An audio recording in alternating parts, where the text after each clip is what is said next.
It is September 1961. Yes, you are alive in September 1961. You consider yourself a big movie person, so you tend to gravitate towards movies with the big actors in them.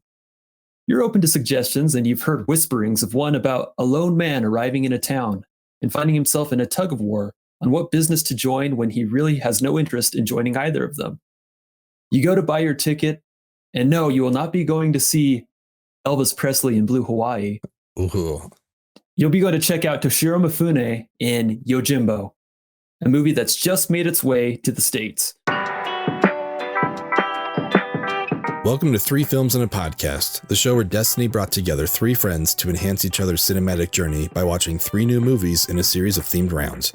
There is no claim of ownership on any film footage used in this episode, as all film footage is owned in its entirety by the copyright holders. And just like every car in Too Fast, Too Furious, this podcast contains spoilers. Enjoy. I'm Matt Weiler, coming to you from the city of trees, Utah, the only city of trees. And I'm joined, as always, by Tyler Beck. That's right. Hello. I'm up here in the greater Salt Lake City area. Little town called Murray. Look it up on your maps, kids. Oh, yeah. and also as always, with Van Lawhorn up in Salt Lake City. I'm a little embarrassed because I watched Blue Hawaii, so all my talking points are Elvis related, but I'll try to blend it into the episode. I didn't mean to mislead you there. Oh, man. No, it's all good. It's going to be a fun episode. Ben, you're just going to be making it up as you go. He's going to be reading the plot synopsis while we're talking. All Matt said was September 61. It's like, it must be Blue Hawaii. I don't know what else Hawaii. we be watching right now, but all right. Got to spend time with the king, baby. That's all right. For those of you new to the show, and to those returning, we're a podcast of three guys who have challenged each other to watch as many movies as we can, preferably broadening our cinematic horizons, challenging each other to watch new movies, not retreads of the movies that we've already seen a million times.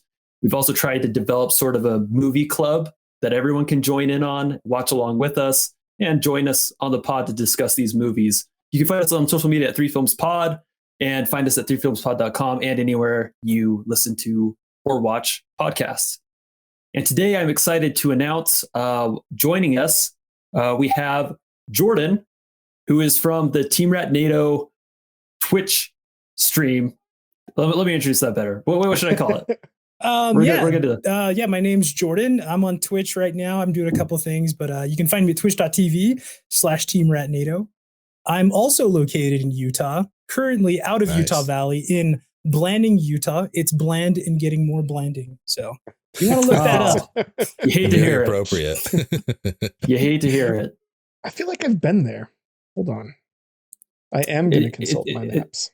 It's near Moab. It's near Moab. The base cabin to adventure, they call it. I better be getting some kickbacks from Blanding for basically doing all of their tourism. The City of Commerce are subscribers, so we're gonna see a spike from Blanding, Utah.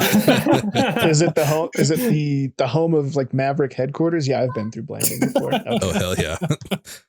Gateway to adventure. Adventures First City. Exactly. There you go. Maverick. I specifically came here so I could join you guys from here, this special location. Nice. I love it. Riveting content for our non-Utah listeners. The city of Blanding is paying us $5,000 to have Jordan on. Gosh, I wish. Yeah, Jordan's like, you are making $500,000 and you were only going to pay me 30? You're getting 30 grand? I'm getting 1,000. You guys are getting paid? Sorry, let's keep that under wraps, you know? We did Seven Samurai on here. We did Throne of Blood, and we do those all over again. We had the greatest time exploring Akira Kurosawa. Mm-hmm. And tonight we're going to scratch another one off the list, Yojimbo.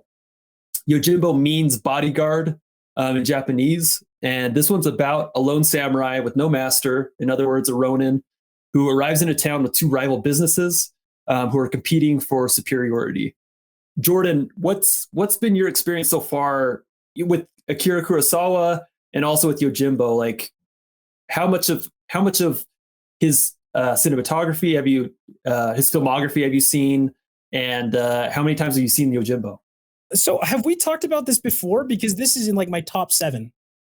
Nice. Yojimbo I'm sure we specifically. have. Okay, so I was wondering. I love Japanese cinema, like 60s, 70s stuff, and so I was like surprised. Is like, was this just randomly, or did we talk about it? I think around 10th grade, I had an amazing teacher, English teacher, who also got me into film. And he's like, I think you like Kurosawa. I started with Seven Samurai, Yojimbo. I kind of just went through everything that Kurosawa had, right? And from there, kind of just like, I guess, this love for a lot of Japanese cinema. And like, obviously samurai, all those types of things.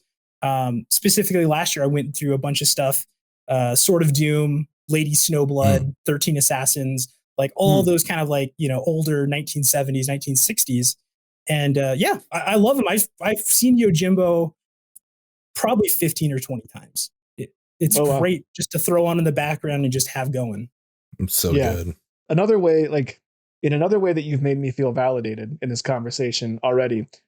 This is my third Kurosawa film that I've seen, both in order and quantity. I've seen 3 movies, and this is the third I've seen in, succession. Obviously, Seven Samurai, that's the first one we watched. So that was also my first Kurosawa movie. And I just always assumed that was like the universally known, like, best one, which it may very well be. But it's like, I just assumed that was going to be my favorite, and then everything else was going to be below it. But it's been the opposite. Like, so far now, Yojimbo's my favorite, and then Throne of Blood second, and then Seven Samurai third. Not that, it's not great, but I just had so much more fun with Yojimbo and Throne of Blood. But Yojimbo is specifically, it's just like, of the ones that I've seen so far, it's by far the most fun.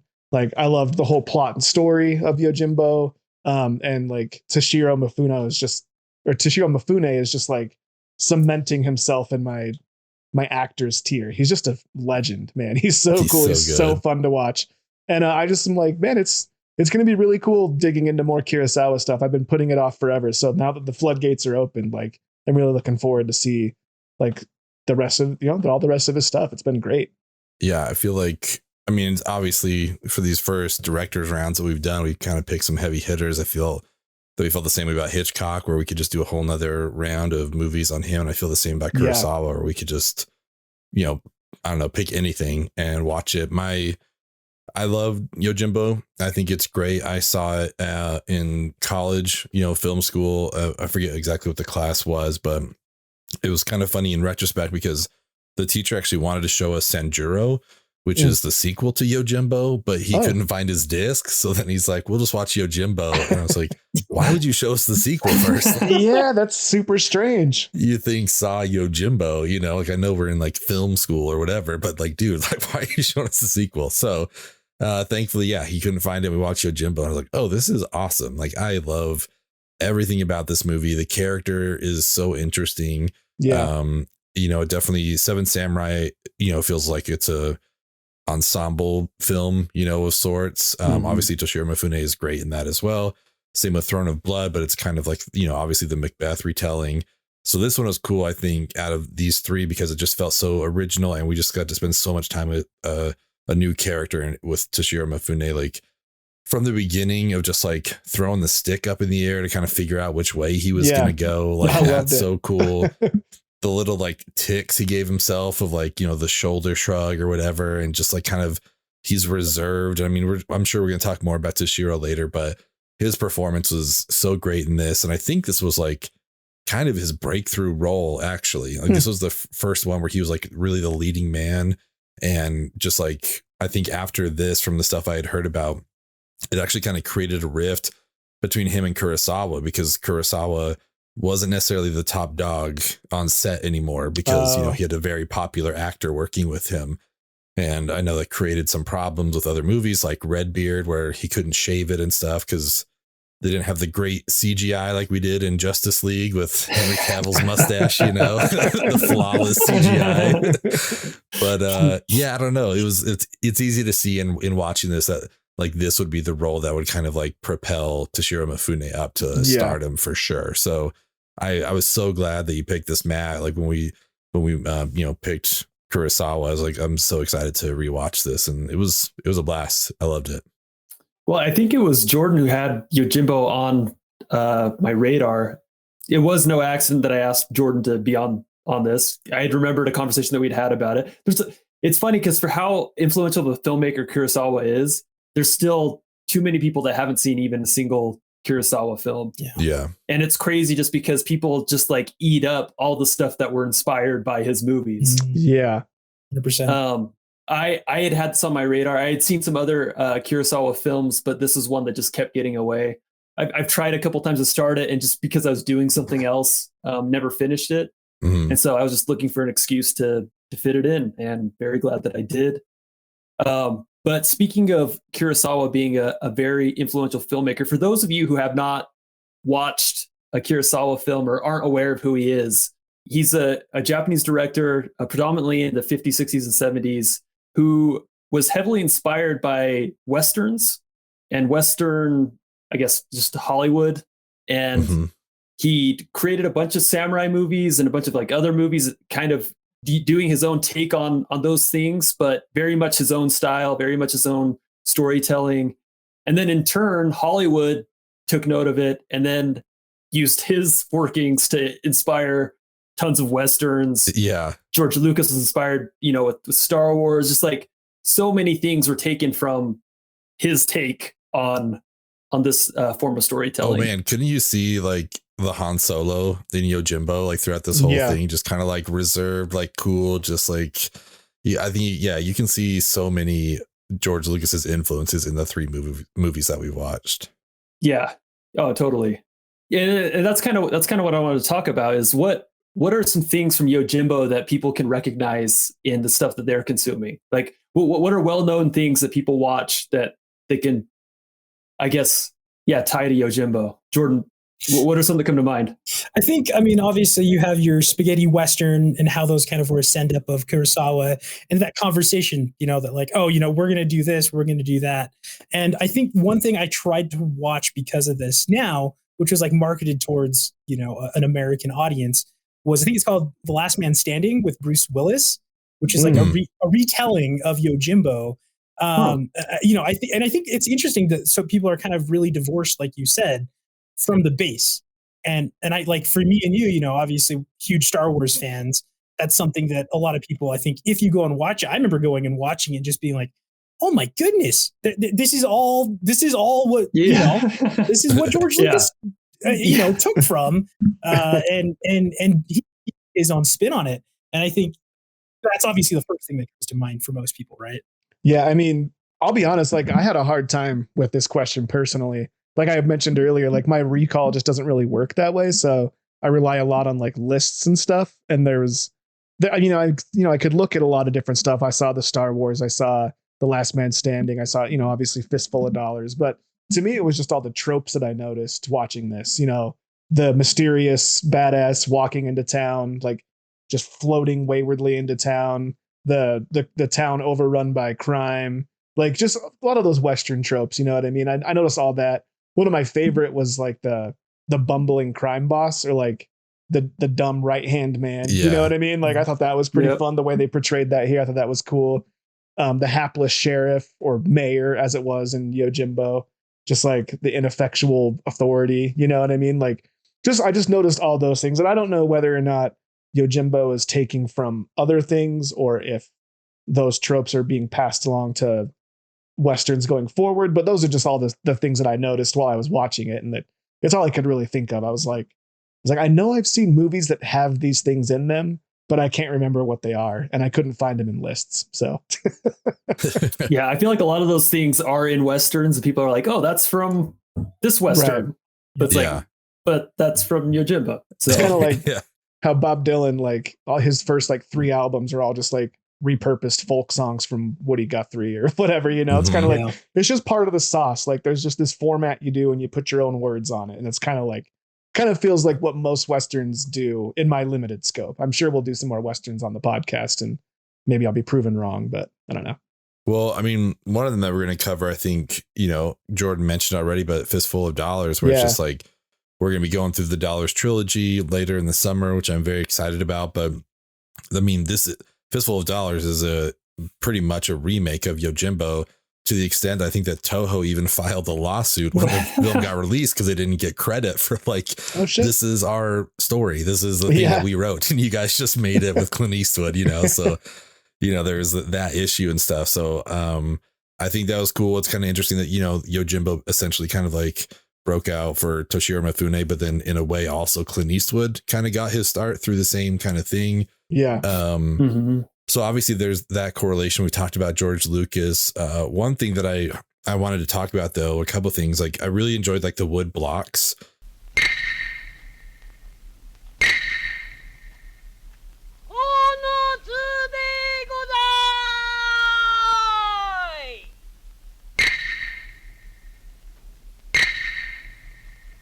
And how that kind of got you like added into Yojimbo, his like theme, I guess. And also, I mean, I guess that's not even his name, I guess. Like it just means bodyguard. Like he is like a man with no name, you know, like he makes it up when he's like looking out in the field, you know, he's like, I'm a Huckleberry Field, 30 years old, even though I'm almost 40. I'm like, okay, cool, great. Like, that's good enough. You're hired. That's fine. So I liked how they, you know, used some of those cool effects throughout the whole movie. One of the scenes that I liked the most, and I didn't think about this honestly, Jordan, until you mentioned Edgar Wright, but I love when he's in with the bartender and like the guys are starting to fight or whatever. And the bartender's like, yeah, you have these guys over here who are doing this. Then he like lifts up these slats and then like reveals like the right side of the bar. And you can see all the guys there and the camera's kind of over them.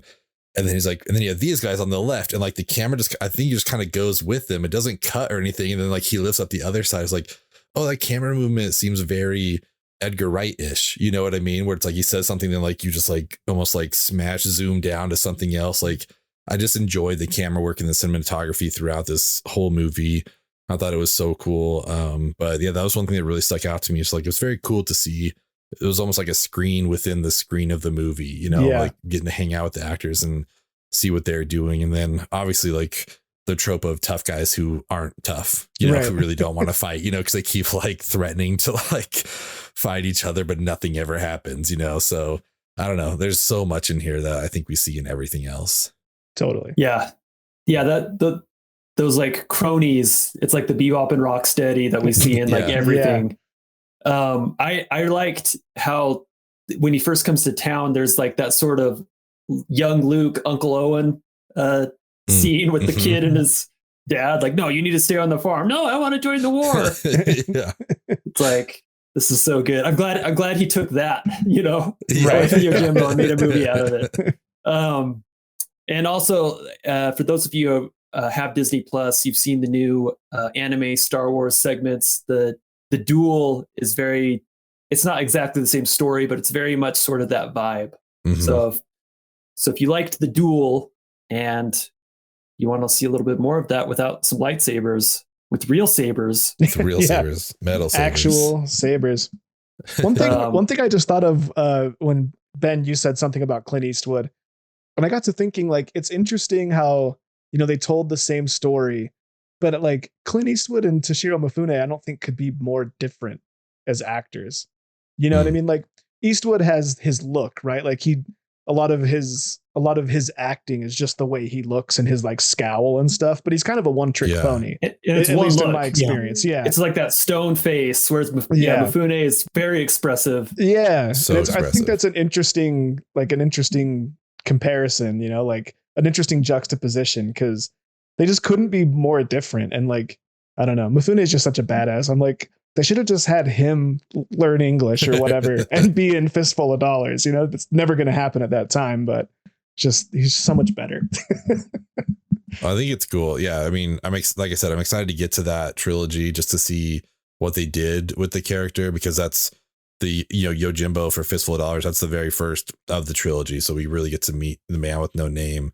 But yeah, I feel like they had to have rewritten it a little bit, you know, because Clint just doesn't have that range, I don't think, you know, like compared to Mifune. So it could be cool. Proven wrong. But another Matt pick, right? The Dollars trilogy. Yeah. Well, I guess. Yeah. Oh, yeah. Yeah. Why not? Steve. Thank you, Dad. Hey, Dad. Hi, Steve. Hi, Dodie. I apologize if Tyler says the F word on here. Yeah. Nothing we can do. We can do that. I didn't know we could do that. Yes, we can. So if you just have to apologize to Steve. If you've been saving some up, feel free to use them. The time. Yeah. As a movie club, we don't steer people away from movies. We're not a review podcast where we say 2 thumbs up, 2 thumbs down, like we hated this.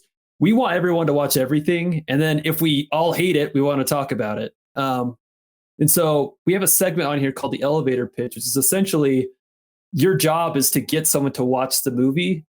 And so, I don't know, you're stuck on an elevator, you have your phone out, and you have to show them one scene to buy them into the movie, even if you hate this movie, which in this case, obviously we don't, but you just want them to watch it. What scene are you picking to show them to buy them in to watch this movie?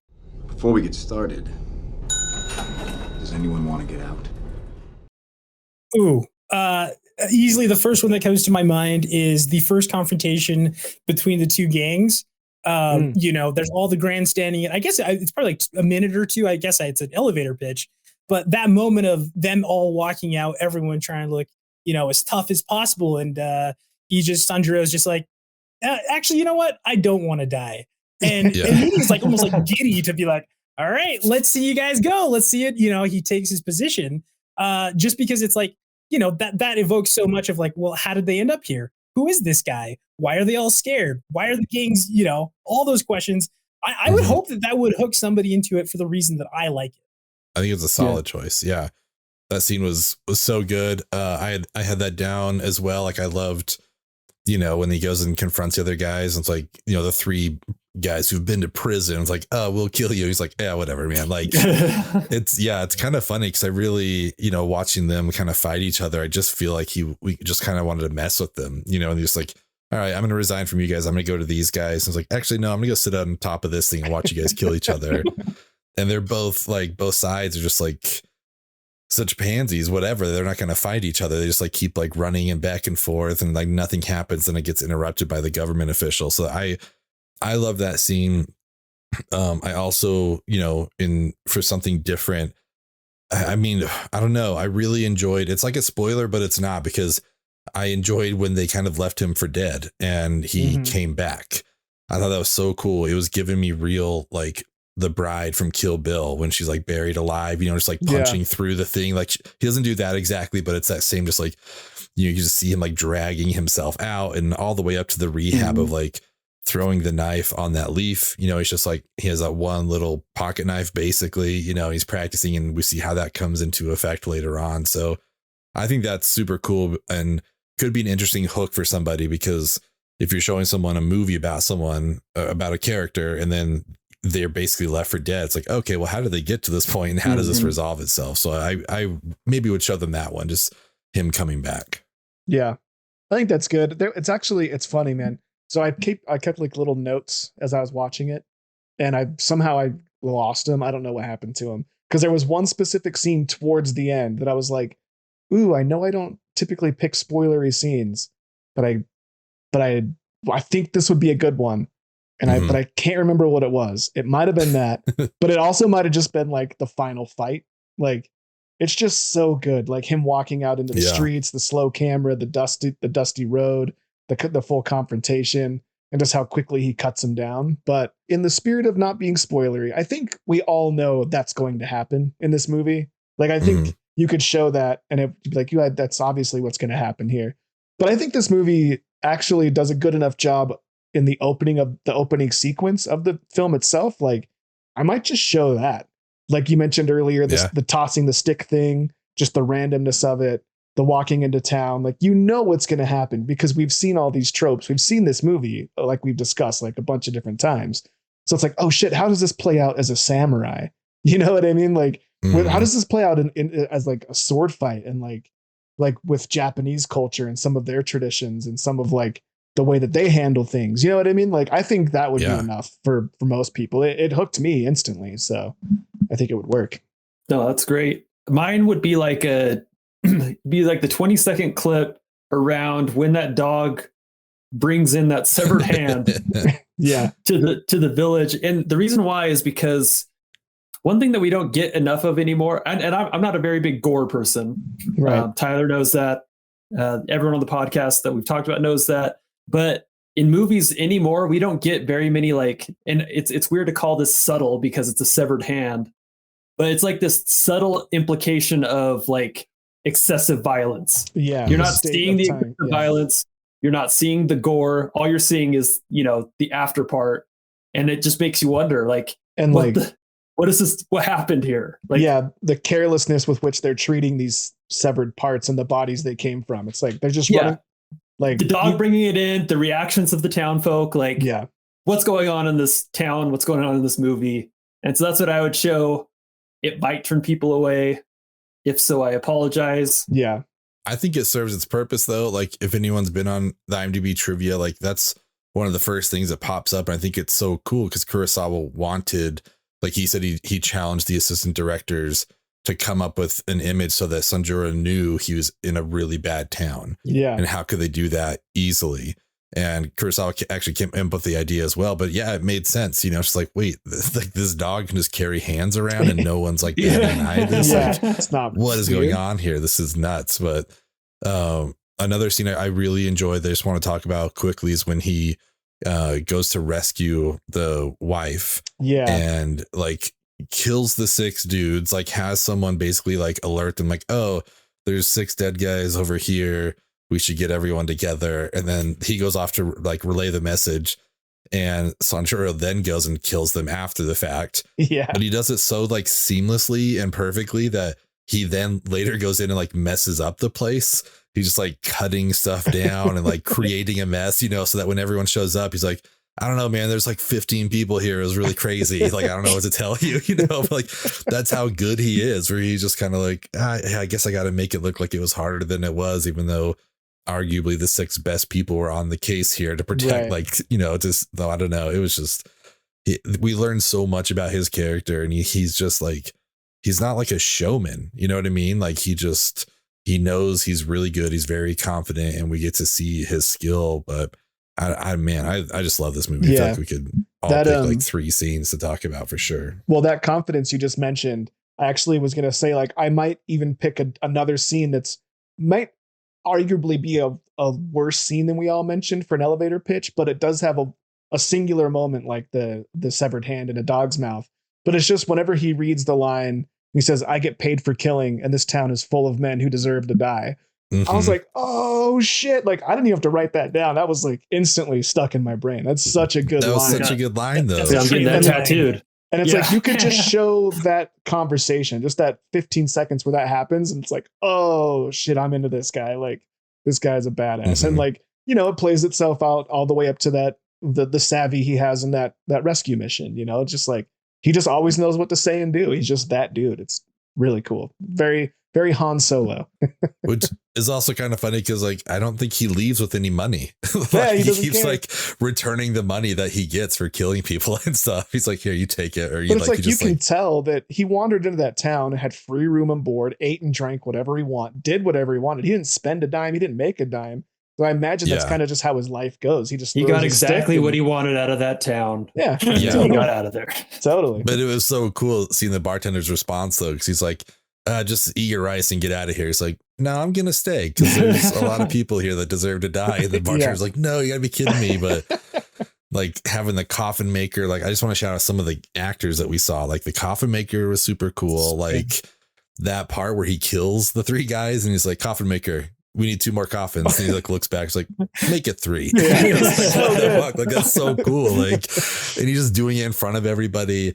And the wife who was like the head of that side of the gang, I don't know if you guys recognize her or not, but that's the same woman that played Lady Macbeth in Throne of Blood. She also played the wife, kind of like the ringmaster, basically, because her husband was an idiot, And I was like, man, where do I recognize her? And I looked her up. I was like, oh, she was so good in Throne of Blood. She's amazing. And she was also really great in this. Like she, without a doubt, was the toughest person besides Yojimbo in that town. Like she ran the show. So I just want to shout her out specifically. Awesome. So a few years ago when Bong Joon-ho won his Oscar for Parasite, he had a great line where and I'm paraphrasing here, but he essentially said that if people could get over the half an inch of text of subtitles in movies, then it opens up a whole new world of, cinematic adventures and horizons. And it's so true. We've seen it. We've experienced it here on the pod. We've covered the Apu trilogy. Now we've covered Kurosawa. These movies are great, and they don't feel aged in the same way that you watch an old movie and it's like it feels old. But people are still using these techniques and these stories. They're structuring their stories the exact same way, and so it's so true that for those of you listening who have a hard time watching older movies or movies with subtitles, just get over it. Now's the time. Just put it away. Time to kick that away. But in light of that, because you're going to get old and you're going to need the subtitles anyways. So just get used to it now. Yeah, exactly. Yeah, just prepare for getting older. Yeah, trust Tyler. Yeah, means I have to have subtitles. But what we want to do is bring on the segment, the Adam Driver Drive-In Double Feature. I just had sex. I'm about to eat nachos. It's the greatest moment of my life. Which is where you take this movie, Yojimbo, and you pair it with another movie that you'd watch back to back. So you choose your movie and you decide whether you play it first or after Yojimbo, but it has to be paired with Yojimbo. And then I guess just tell us why. Jordan, what would you pair Yojimbo with? That is a great question. I think you already mentioned Ben. I think sanjuro as well. I mean, that's obviously like a really easy, quick, that goes right. But if I got to go somewhere with it, honestly, I mean, I guess you guys haven't watched it yet or for the podcast or anything, but anything from a few dollars more, Fistful of, the whole trilogy, anything from there.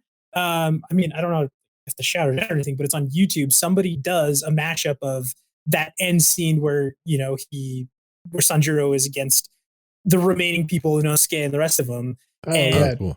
They cut in music, like Ennio Morricone music. And it is just, it's beautiful. It's perfect. It works. And so like we're saying, I think to me, in my movie watching experience, those two are like linked for just being like not excessive movies and kind of like an action staple. And so I think to me, that's always interesting to watch those two and see that conversation, albeit maybe not completely legal, but that conversation that's happening there and how, like you said, it's translated for a different audience. I think they work really well. Right. Awesome. Oh, wait, so you're going with Fistful of Dollars? Is that what you said? Okay. Pretty much anything. Well, no, that's perfect, man. So when I finished Yojimbo, I was just like, I want to go watch a Western. I knew that Yojimbo influenced a movie. I didn't know which one specifically or ones it was at the time. But I was like, I want to go watch like the Western equivalent of this, which turns out is a Fistful of Dollars. So, I mean, that was also a great pick that I was considering, but I'm actually going to say The Last Man Standing. You talked about it earlier, Jordan, and I've actually never seen it. I've also never seen Fistful of Dollars, but since that was my natural reaction in the moment was to go watch those movies or one of those movies, I think it counts. I think I can say it. And we are going to see a Fistful of Dollars soon. So at least I'll tuned. Actually see that.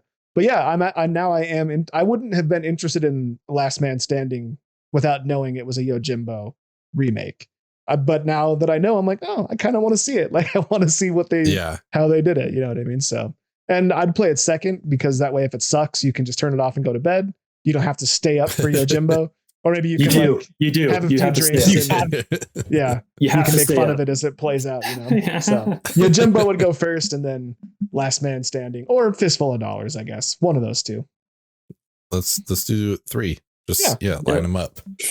For me, I mean, all of these are great choices. Obviously, Sanjuro is kind of like the obvious, like it's like the only sequel Kurosawa ever made. Oh, really? So I feel like that's something, you know what I mean? Like the fact that the character is big enough that it's like, okay, I'll do another one. Cause we do have some directors that have never done sequels or anything like that. And I don't know, I feel that feels like a thing that should at least be mentioned. That's the only one Kurosawa ever did. But I'm going to go with, it's a movie called The Tale of Zatoichi, which is basically he's a blind swordsman and he's just super fucking cool. And it's like one of the longest running film series in Japan. They did 26 movies of Zatoichi, like Criterion put out this huge box set, and I bought it just because I love physical media and it was a beautiful thing, and I had never seen any of the movies. Like, I don't care if it's whatever it was, like $250. Like, I just want to own it. And then I got the first few and like they're really good. There's just a lot to go through, but an interesting thing is that like the 20th movie is actually called Zatoichi Meets Yojimbo. And I think it's one of the few times outside of here, out of Yojimbo and Sanjuro, that, he shows up again. So it could be kind of cool. You could do another 3. Like, I don't know how great the movie is. From what I've heard from people, they kind of turn Sanjuro kind of into a dick. Like, there's some funny stuff because like Zatoichi's blind. So there's one part where he's like I don't know if he's on stairs or what it is exactly, but he grabs a bottle and he throws it down because he wants to see how far the jump is going to be. But as he throws it, Yojimbo grabs it and just like holds it for a few seconds and then throws it down so that Zatoichi thinks it's a lot further than it actually is, So he's like kind of fucking with it, that he's like, oh, this is gonna be a really big jump for you. But like, it really wasn't that big of a deal. So I think that's like kind of funny. And you could like play those, all 3 of those kind of back to back. But I think the idea of like a cool swordsman, I don't know. I'm just super into that. I would do any Mifune movie though. Like, I think last week I paired it with Rashomon, like, which I would just encourage everybody to watch because I love it. So, but yeah, I'm gonna go with Zatoichi.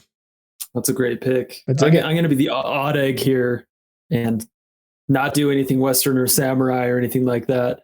I am going to do someone who goes into a hostile environment and has to, resolve the issue based on his own altruism and leave it a better place afterwards. And that's Knives Out with Benoit Blanc. Okay. Coming into, I was getting ready for Mary Poppins. You're like Mighty Ducks or something. Like a hostile environment and leaves it better. Mary Poppins is a hotter pick. Yeah. Where's he going to go with this? I'm excited. Like, you kind of just described Ted Lasso. I was like, wait, is this a Ted? Yeah, so this is a movie pod. Ted Lasso. I will watch anything Ted else anyone wants to say about this movie? I have something. I mean, it hasn't really fallen into anything we've talked about so far, and sharing on my Twitch stream, whatever. I'm into video games, and I think that this was like Kurosawa. Bless my English teacher, because he kind of got me into this whole thing. Toshiro Mifune as kind of like a Japanese trope, I guess you could say, of like you're saying, a wise, warrior poet, as it were. Influence even like Hideo Kojima for Metal Gear Solid games, and just the influence that they've had, like even Ghost of Tsushima, the PlayStation 4 game, PlayStation 5 even has like the Kurosawa mode, which is just a black and white filter. Rad. Oh, that's cool. With like, it's so cool. It goes from surround sound to like, a 1960s flat, whatever it is. Like mono, it kind of has like the cool flicker to it and stuff too. Like, it's that's awesome. Cool. And so, I mean, for me, it's just like, that's it, so many things, like you're saying, that we recognize now, and we can go back and be like, oh, I see where they got that from. And it's amazing that it was, 1960, whatever, all these years ago. And they really, of course, I hit on all these things, Japanese cinema too, where you can kind of like a lot of movies, just to even Kurosawa, just take a frame and it's perfect wallpaper material. Yeah. Mm-hmm. So well, and that's kind of like when I was thinking of the elevator pitch, I was like, I don't know, man, just open the movie and scrub to a certain point on the timeline. And it's probably going to be compelling enough. Like, it's one of the rare times where like both any frame you pick or any sequence you pick is going to be good enough to represent the movie as in and of itself. It's I don't know, man. It's pretty impressive. And it's like Kubrick, where you have the cinematography is just so good that you pause the movie anywhere and you could hang it on your wall. Like, it's composed so well. Yeah. Well, thanks again, Jordan, for joining us to talk about Yojimbo. We want to give you a chance to plug your Twitch channel again. Yeah. Like you said, I'm on there. I'm kind of struggling right now with the internet in this small town. But you can find me Mondays, Wednesdays, Fridays, and Sundays, 8 p.m. MST, Mountain Standard Time, Twitch TV, twitch.tv/Team Ratnado. That's a rat and tornado. And also, as well, too, I've got some podcasts. Sorry if I shout my podcast, too. Yeah, of course. I'm starting one with my friend called Side Scrollies. We just talk about video games. And also Dungeons and Dragons podcast play, College Brochure Kids. And they're coming out soon. I don't know when this comes out, but they'll probably have a couple episodes out by then. So nice. Awesome. So we'll get all those links for you. What games do you play on your Twitch stream? A lot of RPGs. I'm working through a bunch of different things right now. Currently going through Final Fantasy. I'm a huge JRPG nerd. So those are the only like real RPGs I've ever played. I played like the greatest hits. I played like 7 and 10 and like all those. And Kingdom Hearts, big fan. Kingdom Hearts. I loved the first one. Awesome. Nice. Yeah, that's where I'm at. If you want to come check it out, we always have a good time. So good stuff. Yeah, check him out. I often will hop on there and say a couple things. Talk about Star Wars. Trying to get a reaction out of Jordan. That's my favorite when you get on Twitch. Ashley's brother would do it too. And it's like, I'll type something and just kind of wait like 30 seconds for them to see it. Yeah. I love it. It's the delayed response. Yeah. No, it's a good time. Check Jordan out there. And thanks again for stopping by. I hope you guys check out some of these movies that Akira Kurosawa did. Oh, you got it. And let us know in the comments what you guys think, because we're enjoying them and we hope you are too. Thank you. See ya. Thank you.